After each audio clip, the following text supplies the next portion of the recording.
Kalaulah baginda Nabi alaihi salatu wassalam yang diajar langsung oleh Allah, yang berikan dia ilmu langsung dengan wahyu, tetap tidak bisa diterima oleh semua orang.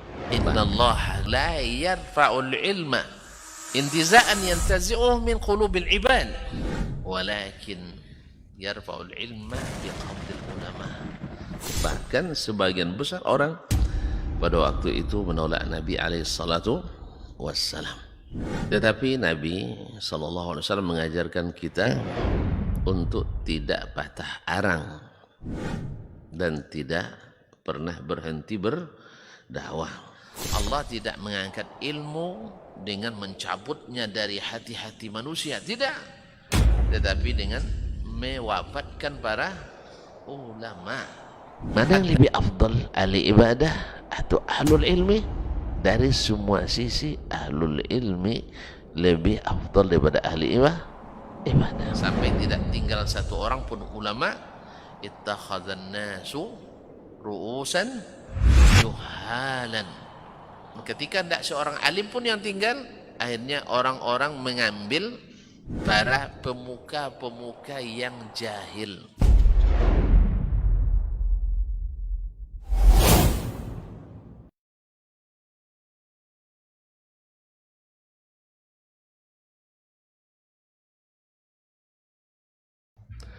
Bismillah.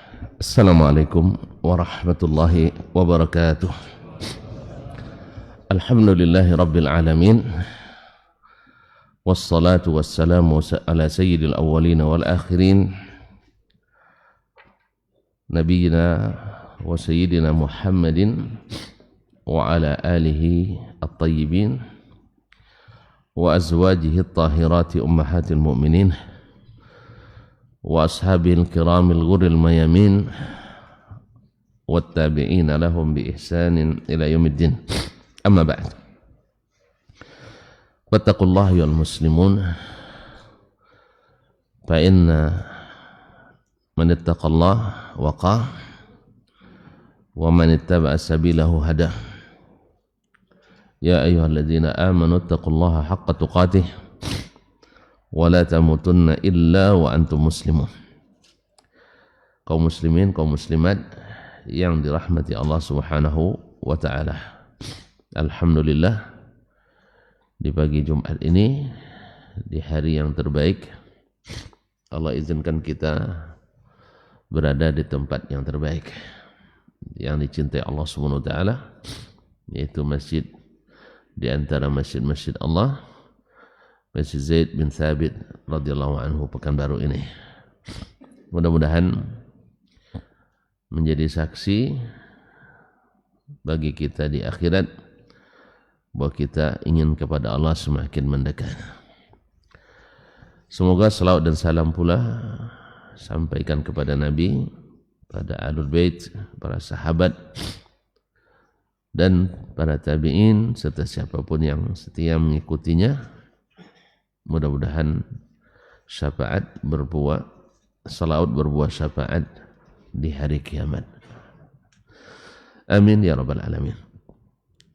Bapak-bapak dan ibu-ibu yang saya muliakan, saudara-saudari serta adik-adik dan anak-anak yang saya cintai, kita juga tidak boleh lupa untuk selalu berdoa untuk orang-orang tua kita, ayah dan mak kita, para guru, ustadz dan ustazah, syekh dan syekhah, serta buya dan umi, serta siapapun yang punya jasa mengajarkan kita, walaupun satu huruf ilmu, mereka adalah guru-guru kita. Dan kerabat, teman dan sahabat, serta seluruh kaum muslimin dan muslimat. Semoga yang sudah mendahului Allah limpahkan kepadanya ampunan dan rahmatnya, ditempatkan di tempat yang terbaik di sisinya. Adapun yang masih hidup, kita memohon kepadanya untuk dibimbing dengan taufik dan hidayah. Mudah-mudahan berakhir dengan husnul khatimah. Amin ya rabbal alamin. Wabil khusus kita khususkan Imam Asy-Syafi'i rahimahullah ta'ala, yang kita masih tetap belajar dengan ilmu yang beliau wariskan. Mudah-mudahan kita termasuk pula yang menghidupkan ilmu beliau sehingga bersambung pula nasab kita dengannya, yaitu nasab ilmu ini. Dan Allah berikan pula kita bagian daripada pahala yang mengalir, yaitu ilmu yang dimanfaatkan. Kaum muslimin dan muslimat dirahmati Allah, masih Al-Imam berbicara tentang bukti dalam Al-Quranul Karim bahwa Allah Subhanahu wa ta'ala menerima atau menegakkan hujjah kepada hamba-hambanya dengan mengutus satu orang nabi. Berarti dengan satu orang penyampai berita itu sudah tegak hujjah. Itu menandakan bahwa hadis bila sahih datangnya walaupun dari jalur satu atau dua atau disebut dengan istilah hadis ahad, maka hujjah sudah tegak dan kokoh. Tidak ada alasan untuk mengatakan tidak ada berita yang meyakinkan.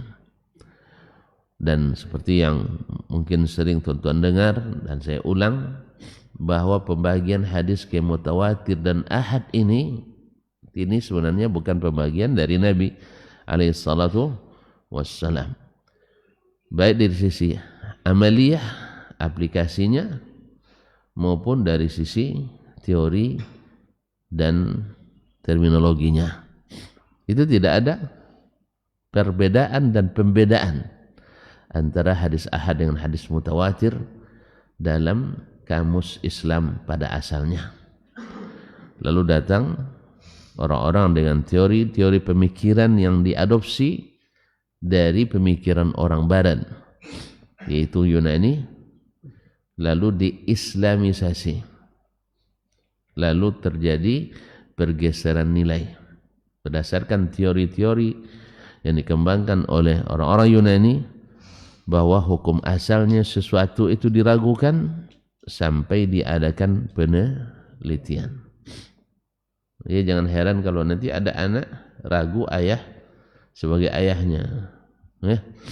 Ada kisah anak baru masuk jurusan akidah, urusan filsafat.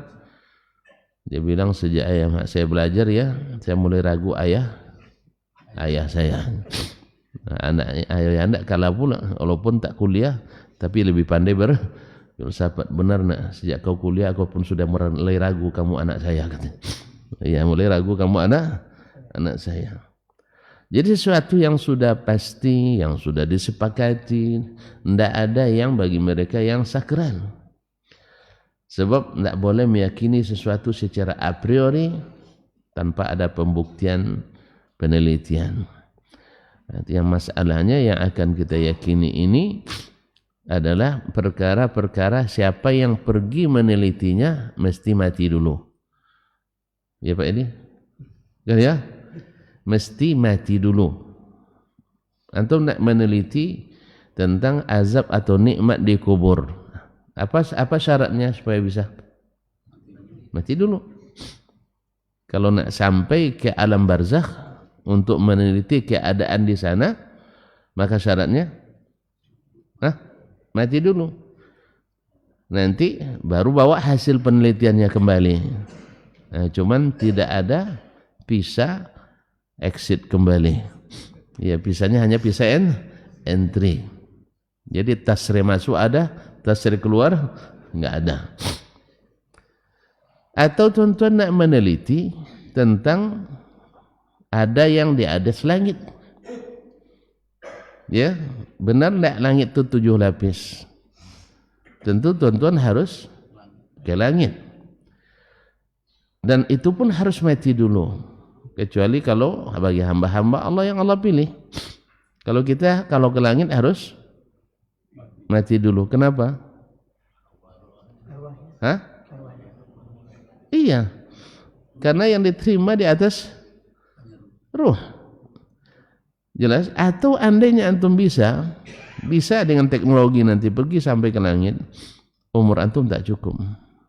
Karena jarak dari satu langit ke langit selanjutnya hanya perjalanan 500 tahun.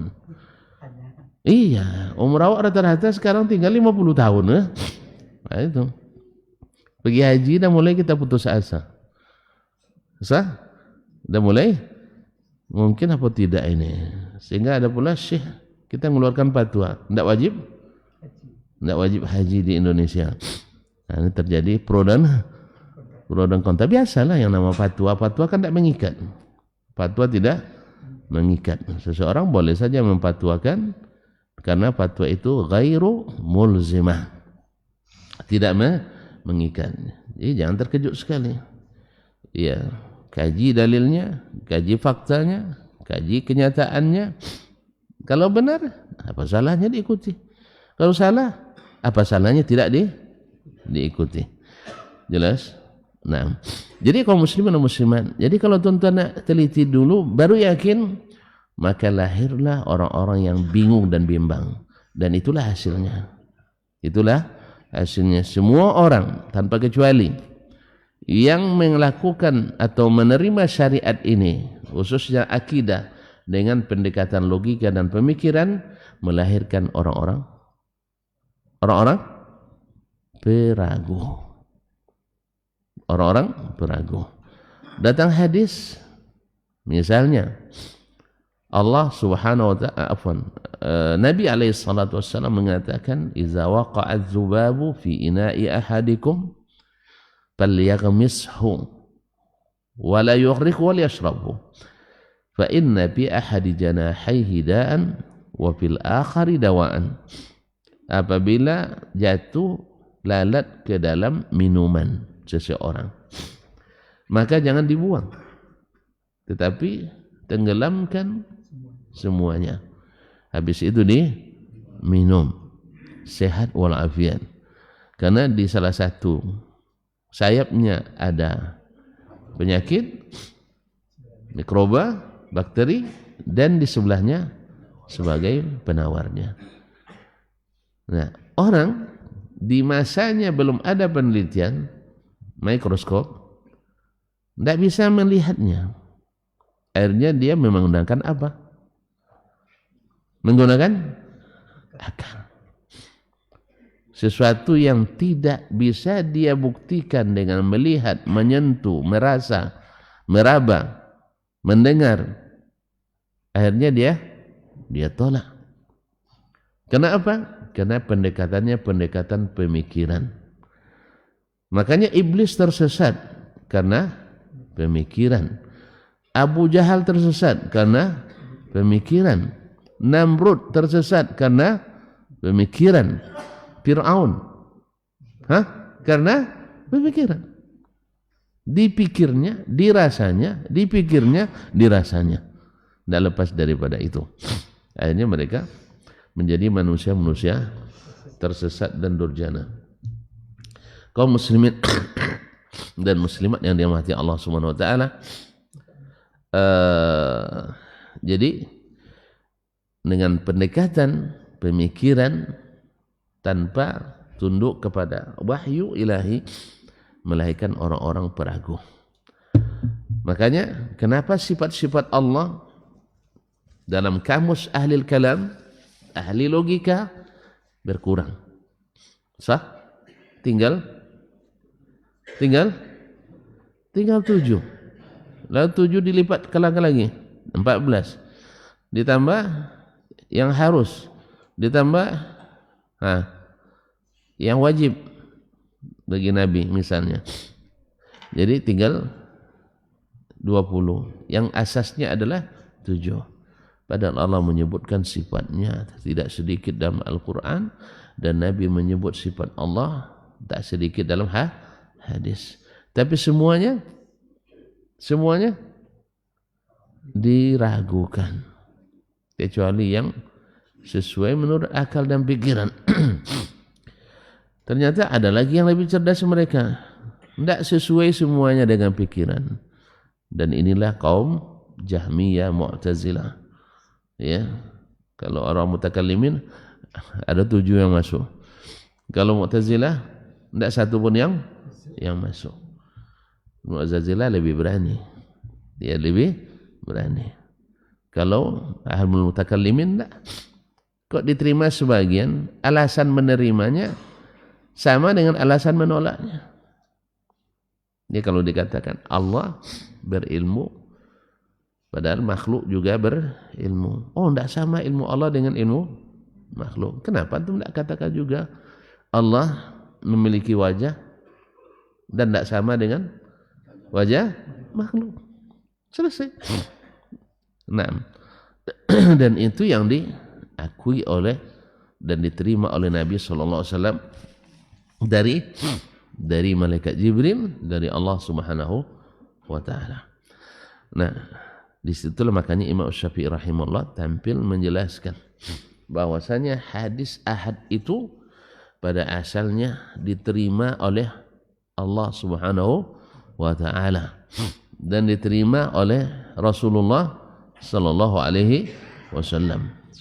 Kan panjang lebar dia boleh jelaskan. Karena memang musibah terbesar di zaman itu adalah penolakan terhadap hadis ahad. Penolakan terhadap hadis ahad. Karena mengadopsi pemikiran orang di luar Islam.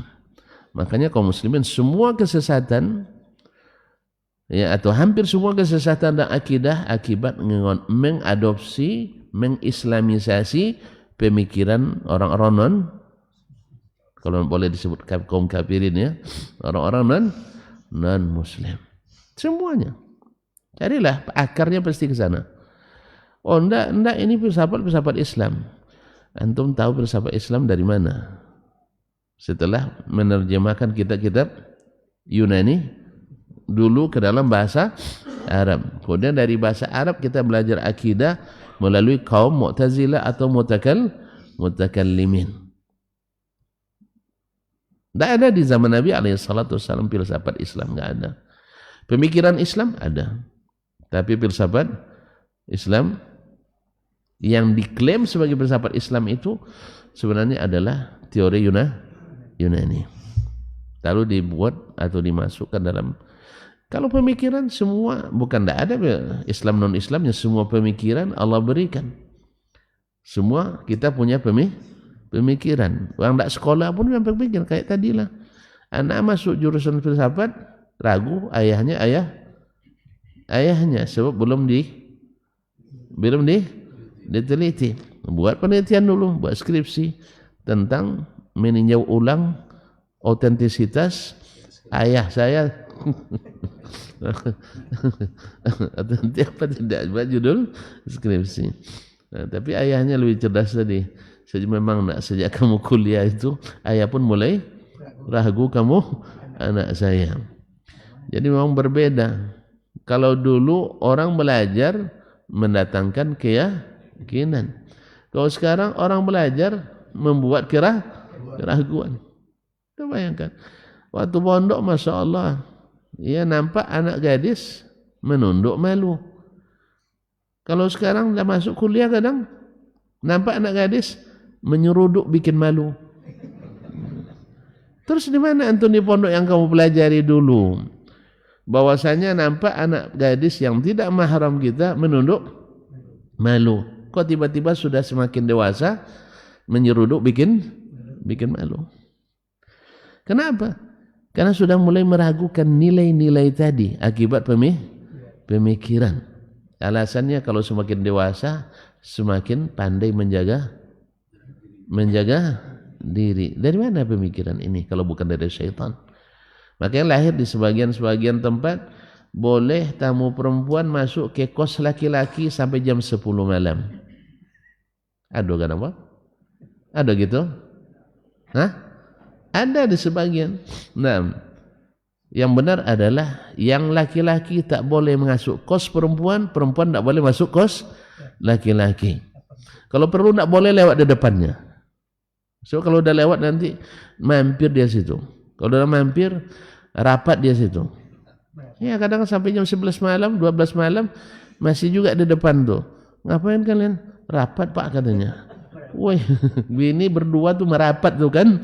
Rapat. Subhanallah. Kadang-kadang bikin modus, satunya tukang jaga. Ya, satu tukang jaga, kerjasama dalam berbuat dosa dan maksiat. Allah musta'an. Ya tidak ada. Orang berzina, pagi ada, siang ada. Sah? Kan mohon maaf, kadang sekarang ini dalam motor ada. Sah ya? Dalam motor ada. Masa ada dalam motor? Dalam mobil. Nah, ini tidak ada, siang, malam, pagi tidak ada. Yang namanya laki-laki dan perempuan yang belum ada ikatan, wajib dilarang berdekatan. Wajib dilarang berdekatan di tempat tersembunyi pula. Apapun alasannya, tidak boleh. Walaupun belajar bersama, walaupun belajar bersama. Sebab belajar bersama pun kalau sudah campur laki-laki perempuan bukan belajar bersama. Nah, mengurangi ajar bersama. Jadi kurang ajar bersama kadang. Allah musta'an.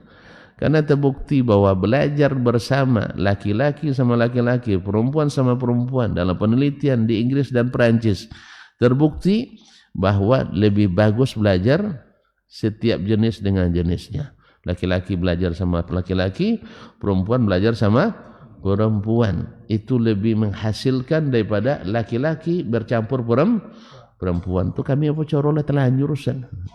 Awak generasi gagal nampaknya. Enggak. Dulu kita tidak tahu, tapi sekarang kita harus cari tahu bahwasanya pembelajaran yang dipisah lebih baik hasilnya daripada yang dicampur. Contoh kalau orang kafir bikin penelitian tidak percaya, itu masalahnya saya bilang orang kafir. Ya kan itu masalahnya, sudah terbangun image. Kalau umat Islam bikin penelitian tidak teliti, tapi kalau orang kafir bikin penelitian, teliti. Sampai akidah pun ikut cara berpikir orang non muslim. Allah musta'an. Nah, mukaddimah lah muskali. Nah, itu mukaddimah isi itu Pak. Nah, jadi kaum muslimin dan muslimat. Kemudian imam melanjutkan. Wadrib lahum, qala, Allah berfirman atau Imam Syafi'i mengatakan menukil ayat wadrib lahum mathalan ashabal qaryah. Dan berikan contoh kepada mereka. Ya, berikan contoh kepada mereka.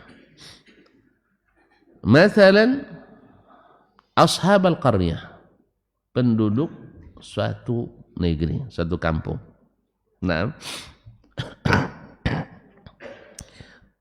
iz ja'ahal mursalun, ketika datang kepada mereka para rasul. Gimana kisahnya? Iz arsalna ilaihi musnaini, tatkala kami utus kepada mereka 2 orang rasul. Kalau 2 orang rasul masih ahad kan? Belum mutawatir kan? Belum, masih ahad. Fakadzabuhuma, 2 lalu mereka dustakan keduanya. Masalah 2 orang rasul datang mereka dustakan. Fa'azzazna bithalis, lalu kami kokohkan, kami kuatkan dengan yang ketiga. Kan kemarin Imam Syafi'i membagi ya, ketika sebagian ulama atau sebagian sahabat meminta saksi bagi perawi. Apakah karena dia ragu atau karena tidak? Maka Imam Syafi'i membagi 3 kemarin. Masih ingat tadi? Yang pertama karena ingin mengokohkan. Dia tidak ragu. Yang kedua, memang dia belum mengenali perawi itu, maka dia perlu saksi. Atau perawi itu tidak terima riwayatnya. Lalu ditanya oleh yang bertanya, lalu yang dilakukan Umar masuk yang kemana? Maka Imam Syafi'i pastikan yang pertama, yaitu ingin menguatkan. Sebab apa? Di masa sahabat tidak ada yang di masa sahabat tidak ada sahabat yang berdusta. Tapi kan ada munafikin Ustaz. Munafikin kan salat bersama Nabi, puasa bersama Nabi, bahkan sebagian berjihad bersama Nabi alaihissalatu wassalam. Terus gimana itu? Maka saya katakan, orang munafik sahabat itu bukan. Dah lupa lagi kaji. Nah, terus diulang lagi ya. Man huwa sahabi? Siapa orang yang disebut dengan sahabat? Terus orang munafik beriman. Idza ja'akal munafiquna qalu nashhadu innaka la rasuluh wallahu ya'lamu innaka la rasuluh wallahu yashhadu innal munafiqina lakadzibun. Berarti mereka beriman? Wih. Hah?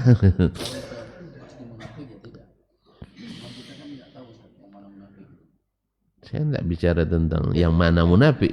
Orang munafik, orang beriman, sahabat atau bukan? Ya itu yang saya tanya. Soal antum nak tahu nama-namanya besok aja lah. Tidak penting lah. Tapi Nabi tahu, sahabat juga tahu. Sahabat juga tahu. Dan akhirnya kita tahu juga. Sebab tak satu pun orang munafik jadi perawi hadis. Nah, nanti nak buat penelitian baru. Saya tidak yakin Ustaz, saya harus teliti. Telitilah, tidak ada masalah. Nanti sampaikan hasil penelitiannya. Kalau perlu saya pembimbingnya. Nah, bahwa tak satu pun kaum munafikin yang jadi perawi hadis. Kenapa? Kenapa? Ya Syekh, kan antum kok payah betul sih pahamnya. Orang yang membenci Islam mungkin tidak jadi penyebar Islam. Di zaman ini kita lihat sendiri. Ya, kaum munafikin ya bikin seminar nasional di sebuah pustaka nasional, tapi jangan cari siapa orangnya, tidak perlu. Nanti tonton lain lagi nanti. Lalu hari Jumat seperti hari ini, azan Jumat sampai selesai Jumat, dia tidak menghentikan seminarnya. Tapi bernama Kiai, bergelar Gus. Mau tahu? Tidak usah. Tidak usah lah. Nah. Coba bayangkan. Makanya lisannya selalu menyudutkan orang Islam. Khususnya orang-orang yang mereka sebut Wahabi. Sampai masalah tambang nikel pun jangan jauh Wahabi lingkungan katanya. Wahabi juga yang salah. Coba bayangkan. Orang bikin tambang ilegal, Wahabi juga yang karena memang nasib Wahabi. Barangkali tidak paham tuan ya. Hah? Terus lebih baik tidak paham. Lebih baik tidak paham. Jadi tidak mungkin orang ini balik gara-gara beliau nih. Awan tidak mau panjang-panjang. Astagfirullahaladzim. Dia bilang orang munafik bukan sahabat karena tidak masuk definisi. Karena yang sahabat itu yang bertemu Nabi. Syaratnya apa? Beriman pada Nabi. Dan ketiga, sampai matinya tetap beriman. Munafik sejak hidup aja tidak beriman. Kok antum tahu Ustaz? Tahu isi hati orang? Wih, tahu isi hati orang? Nah, enggak. Kita enggak tahu isi hati orang, tapi Al-Quran ta'rifuhum bisimahum. Kalian kenal mereka dengan tanda-tanda. Makanya sekarang kalau tuan-tuan nak bawa sampel di depan saya, lalu saya lihat track recordnya, rekam digitalnya, tahu kita ini munafik atau bukan munafik. Tapi kita tidak disuruh. Nabi tidak suruh sahabat dulu mencari orang-orangnya. Tidak suruh Nabi memeriksa. Maka kita pun tidak memeriksa. Tapi kita harus hati-hati. Karena kalau bicaranya sudah begini, ini orang munafik ini. Jumat tidak berhenti dia seminar, berarti gitu yang selesai. Oh dia musafir Ustaz, enggak, domisilinya Jakarta di tempat seminar. Oh mungkin dia pakai mazhab Hasan Basri, soal kalau gitu banyak mungkin. Nah, saya bukan hanya itu buktinya, bukti lain lebih banyak. Hanya sekedar saya sebutkan salah satu sampelnya. Jelas Pak dia ucapan-ucapannya. Tadilah orang bikin tambang ilegal yang salah Wahabi juga. Bayangkan. Tidak ada kena mengendaknya. Justru sebagian ormas yang ikut tidak disebut, tapi yang tidak pernah ikut disebut.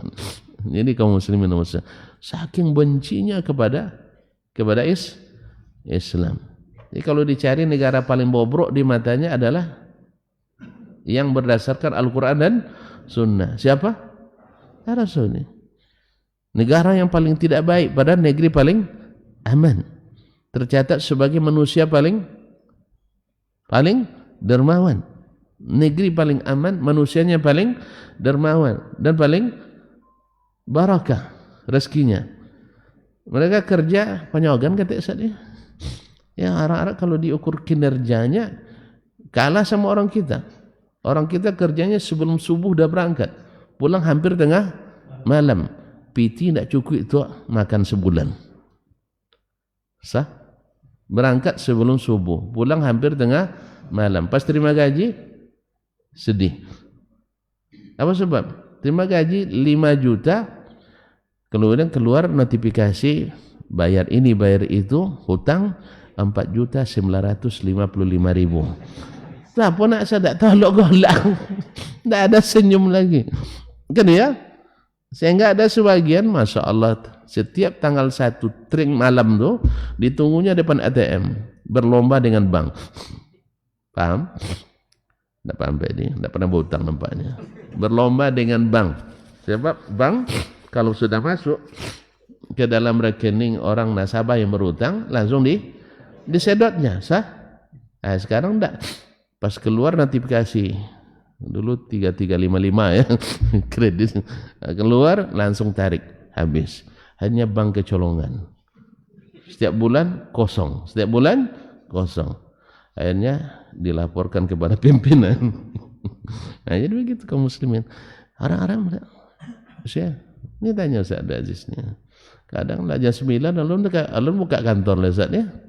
Nah, habis itu sebelum salat zuhur dari masjid pula dia. Salah katanya. Awak pas azan pas sibuk-sibuk beruruh kan ya? Orang kita kalau pas azan sangat sibuk berurusan. Tidak peduli azan. Habis itu mereka pulang kadang juga lebih awal. Jam 4 sudah pulang. Kalau kita lembur. Nah? Subhanallah. Tapi pas terima gaji sedih juga. Hah? Lebih banyak gaji daripada kita. Saya ingat teman saya S1 jadi asisten dosen, gajinya hanya 5.000. Iya. Iya real tentunya. 5 kali 4 20 juta. Masya Allah. Itu baru S1. Saya pulang S3, Masya Allah gaji saya juta. Ya, 1.625.126,28 rupiah. Menyebut angkanya sesak napas kita dibuatnya. Iya. Nah, tertulis itu bekerja siap 24 jam. Masya Allah. Karena waktu itu memang sedang awal-awal memulai. Jadi kerja 24 jam. Orang tuh kerja 8 jam. Gajinya kecil. Awak kerja 24 jam gaji besar. Kira-kira tersenyum tak saya pas keluarnya notifikasi? Saya tersenyum sebab tidak ada berurusan dengan debitur itu. Alhamdulillah. Sah? Nah. Jadi kaum muslimin dan muslimat dirahmati Allah Subhanahu wa taala. Gara-gara Syekh. Makanya ketika disebut as-salaf, kan ini juga orang mengematuk semua yang di abad 1, kedua dan ketiga disebut as-salaf. Secara bahasa benar. Mereka semuanya salaf. Tapi secara istilah tidak. Sebagian masuk silap. Di 3 abad pertama termasuk di antaranya yang silap. Bukan salaf. Sebab kalau dipakai patok abad 1, 2 dan 3, nanti orang-orang Khawarij masuk salaf, orang-orang Syiah masuk salaf, Qadariyah masuk salaf, Murji'ah masuk salaf, karena mereka lahir di 3 abad pertama. Ahlul kalam masuk salaf, sebab mereka hidup di 3 abad pertama. Enggak, memang 3 kurun pertama kurun terbaik umat, khususnya zaman sahabat. Tetapi yang dimaksud yang kurun terbaik adalah Nabi dan para sahabatnya, dan yang mengikuti mereka dengan baik, mengikuti mereka dengan baik. Makanya Mu'tazilah walaupun hidup di zaman itu tidak disebut dengan salaf, karena as-salaf itu as-salih, as-salafu as-salih. Al-mutakallimin tidak masuk salaf, karena mereka sendiri dalam buku-bukunya, buku-buku induk al-mutakallimin, mereka yang membanggakan diri dengan as-salafu aslam. Salaf itu lebih selamat. Wal khalafu a'lam wa ahkam, dan khalaf lebih berilmu dan lebih hikmah. Berarti mereka sendiri sudah ngaku mereka khalaf, bukan salaf. Jelas ya? Jadi oleh sebab itu kaum muslimin dan muslimat, jadi yang hidup zaman Nabi tidak semuanya sahabat, walaupun bersama Nabi alaihissalatu wassalam, karena mereka ada yang kaum munafiqin. Dah jelas ya? Jadi ulang lagi saya. Nanti panjang bicara gitu. Nah. Kemudian apa tadi ya? Sama di mana tadi? Kami ikut apa namanya? Tidak ada orang munafik yang di perawi hadis. Makanya tidak perlu diragukan bahwa hadis-hadis dipalsukan oleh sahabat, karena sahabat tak ada yang berdusta.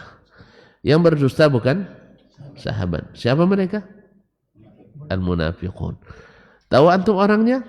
Nabi tahu, kaum mukminin tahu. Nah, orang-orang beriman tahu.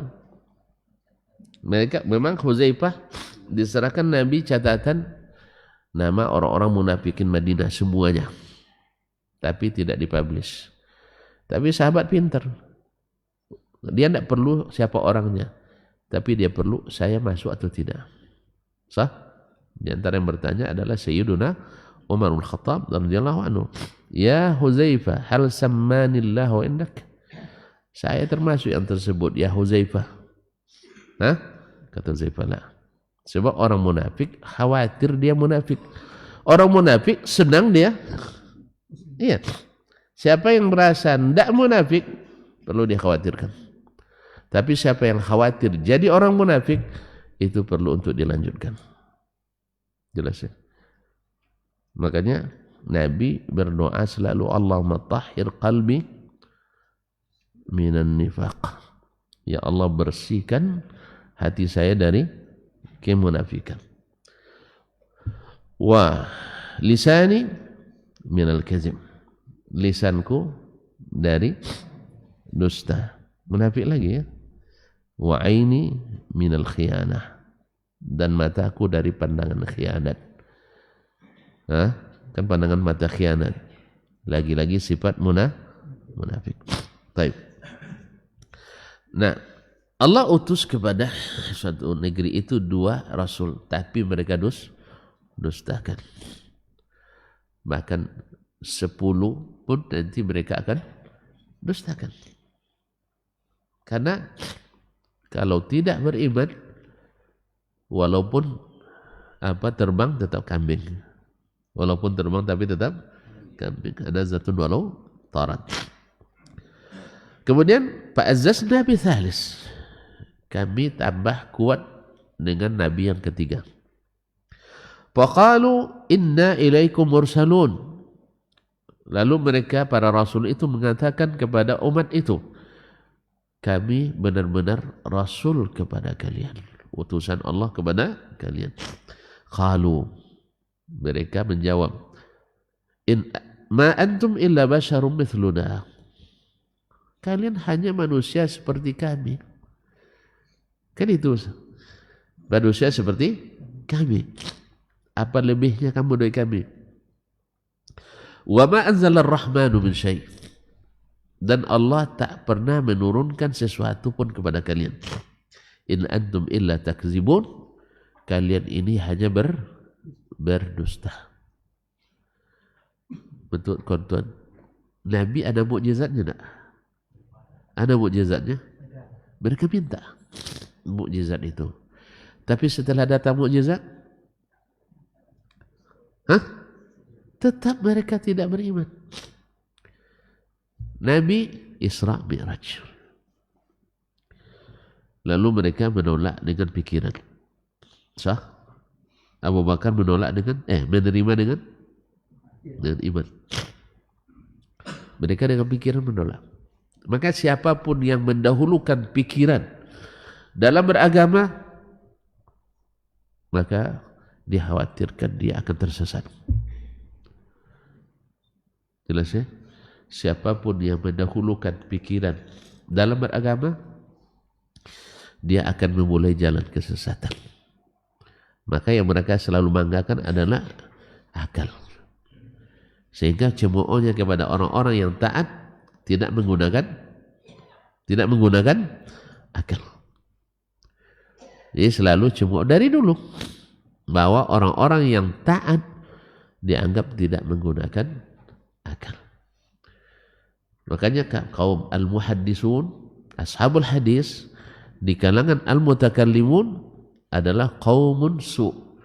Seperti yang dinukil oleh As-Sabuni dalam Aqidatus Salaf, mereka orang-orang yang tidak menggunakan akal. Orang-orang yang harus dikasihani, orang-orang yang harus dicerahkan.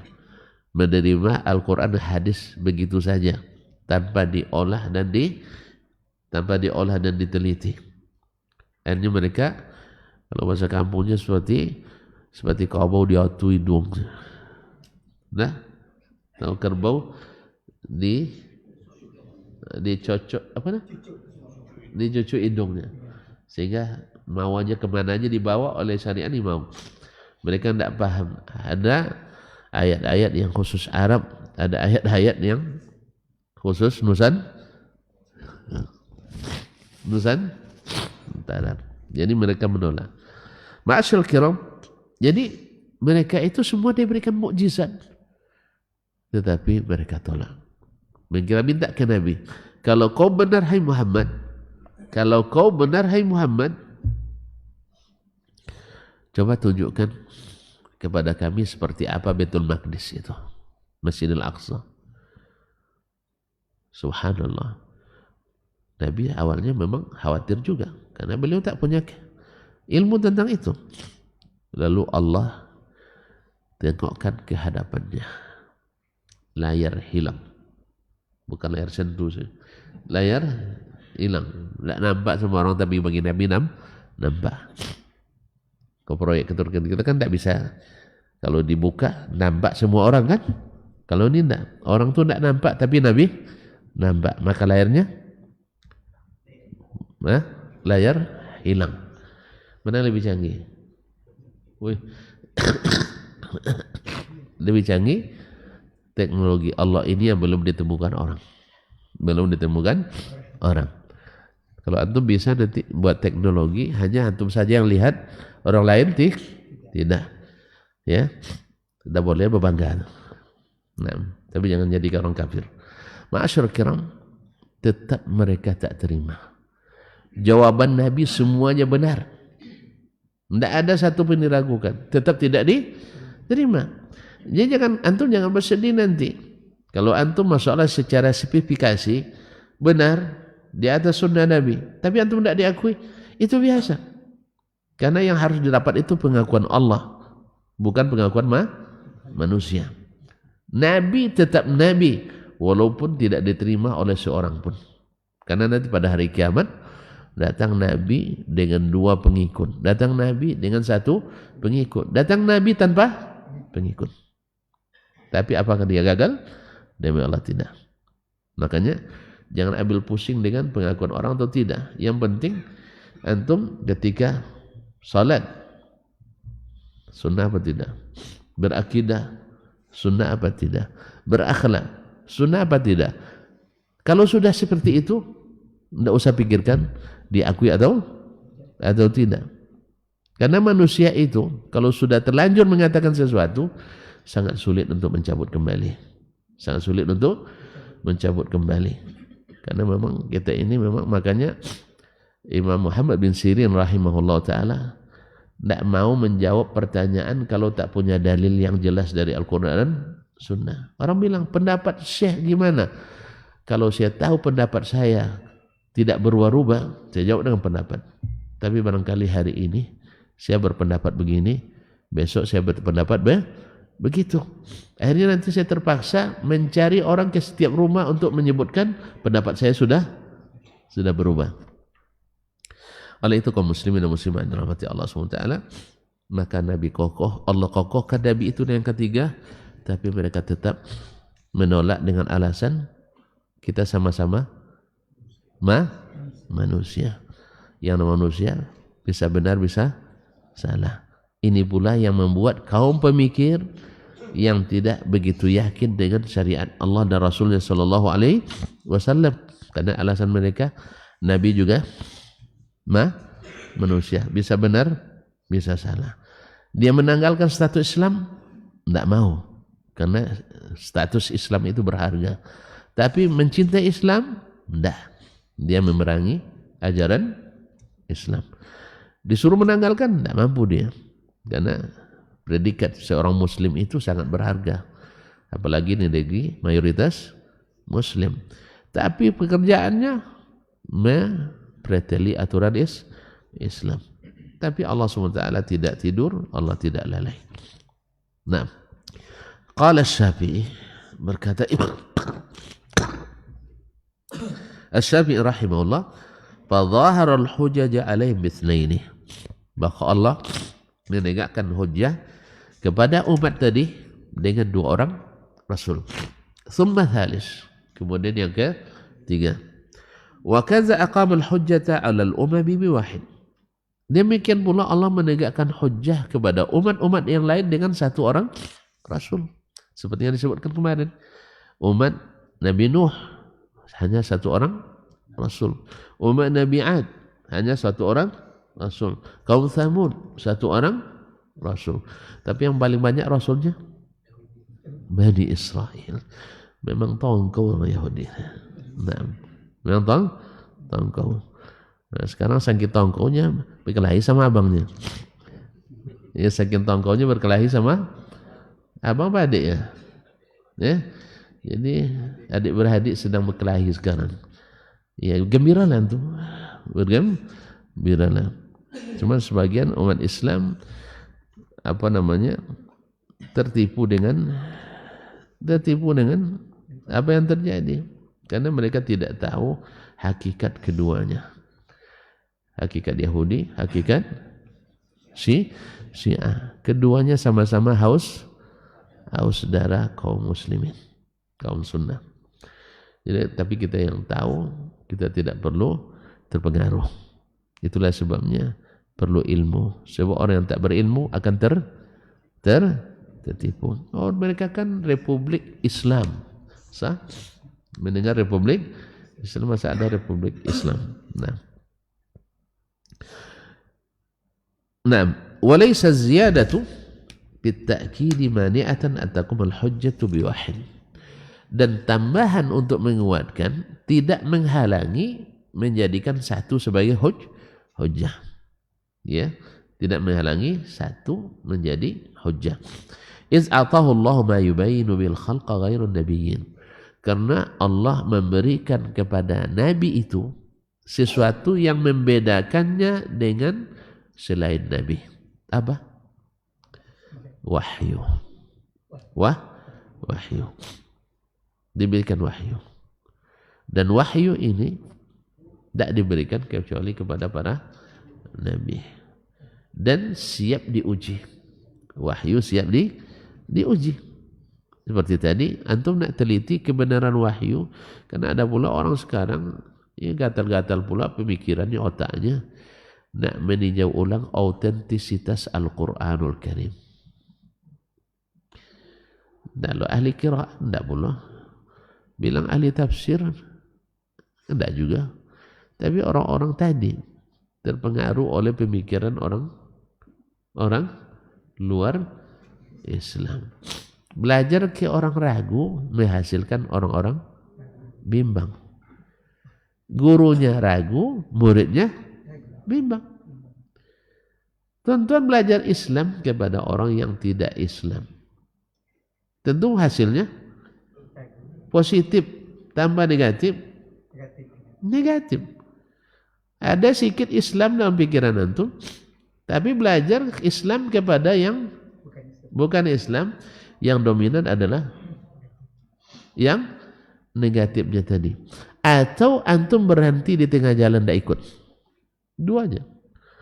Ya belajar, teruskan, nanti antum menjadi Islam yang berpenyakit. Islam yang berpenyakit.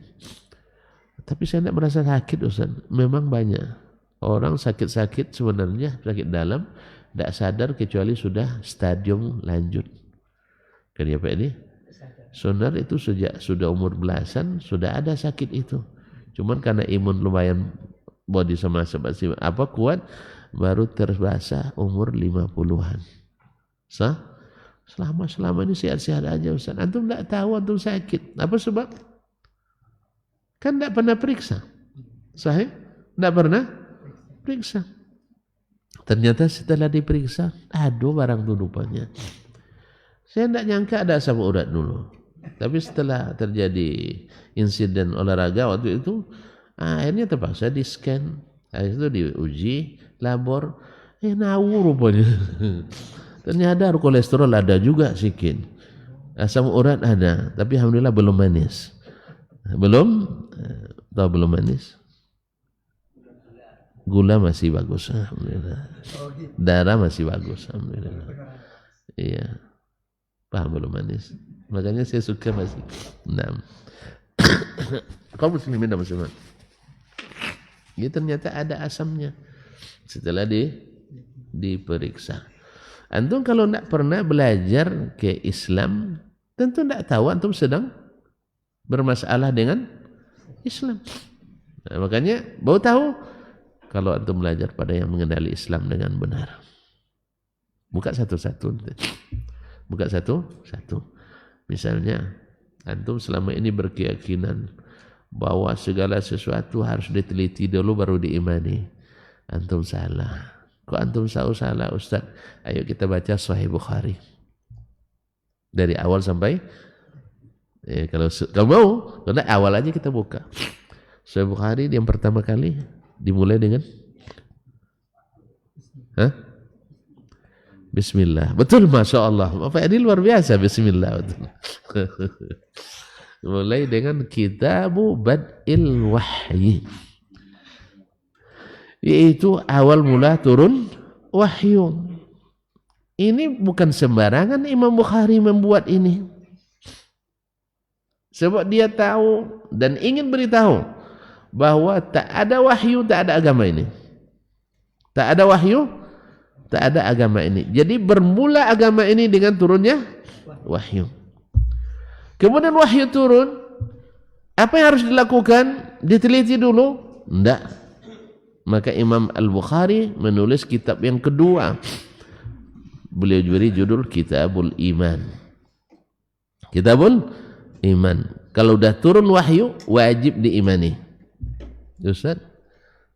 Setelah beriman, baru mulai Kitabul Ilmi. Kitabul Ilmi. Setelah antum beriman, nak teliti silakan untuk menambah kuatnya. Tapi tak antum teliti pun antum sudah aman dengan beriman kepadanya. Misalnya, antum sudah beriman dengan benar, zakat itu wajib. Sah?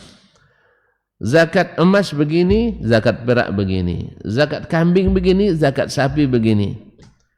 Ketika antum sudah beriman, baru antum pelajari kok hikmahnya seperti itu.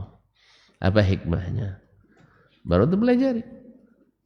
Tapi kalau belum beriman, diteliti dulu, akhirnya antum jadi orang-orang yang tidak beriman. Tadi saya katakan, semua yang memulai dengan keraguan, berujung pada kebimbangan, kecuali di tengah jalan dia rubah metodologinya, bahwa segala yang turun dari Allah, semua yang datang dari Rasulullah wajib saya imani, walaupun belum saya teliti.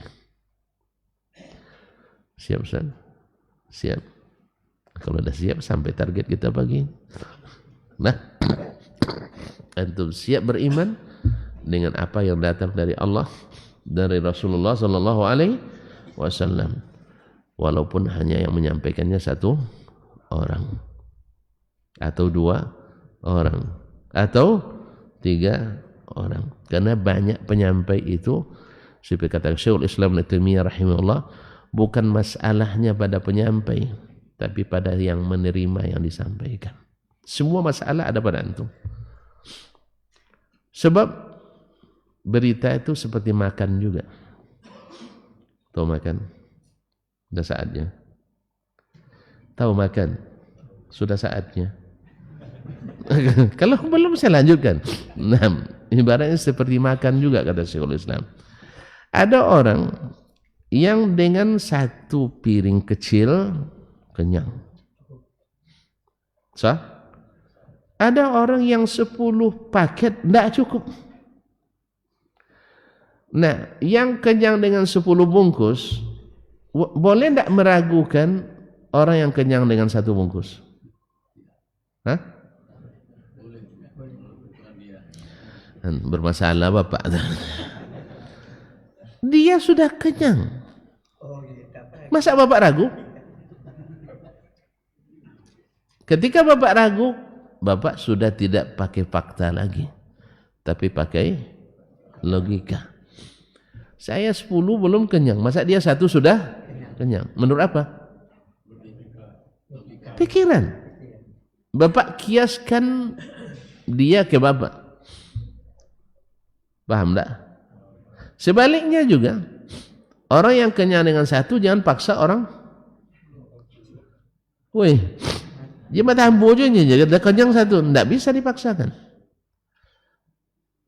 Jelas. Berita juga seperti itu. Ada orang dengan 1 penyampai, dia langsung yakin. Tapi ada orang sudah 3 yang menyampaikan belum yakin. Pokoknya saya besok langsung ke direktur. Saya tidak percaya dengan kalian katanya. Nah, yang bermasalah yang mudah percaya atau yang sulit percaya? Yang sulit percaya pada umumnya.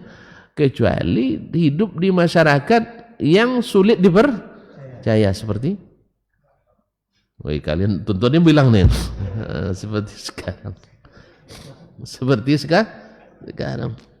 Semakin gencar dia mengatakan hebat, semakin ragu kita dengan kehebatannya. Sah? Sebab orang hebat sekarang itu, orang-orang yang ingin dibilang hebat gencar mempromosikan diri, padahal tidak ada kehebatannya. Hati-hati juga, jangan nanti masuk lagi jilid 2. Sah? Tidak usah dipikirkan. Iya, biar usah dipikirkan.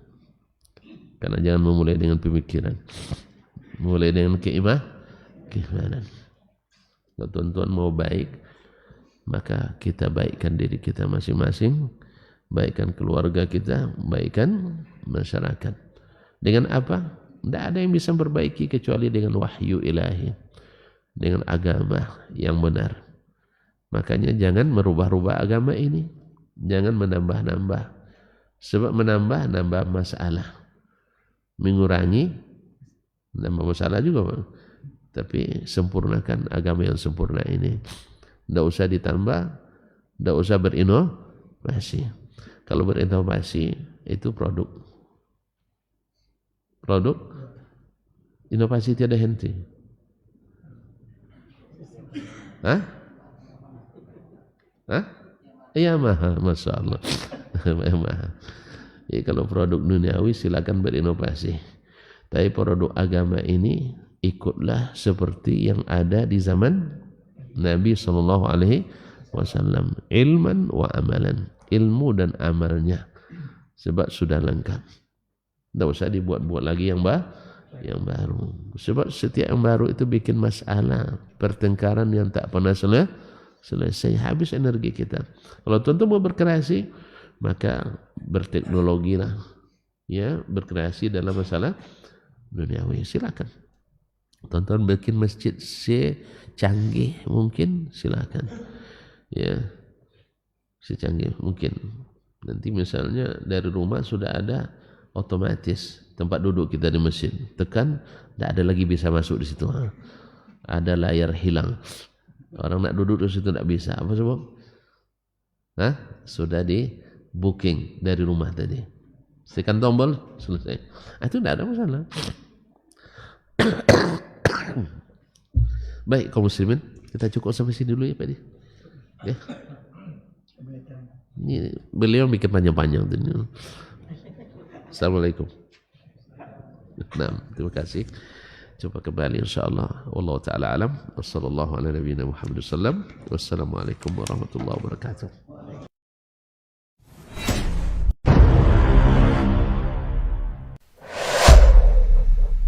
Dunia dan seisinya ini bagi Allah tak sama nilainya dengan sebelah sayap lalat.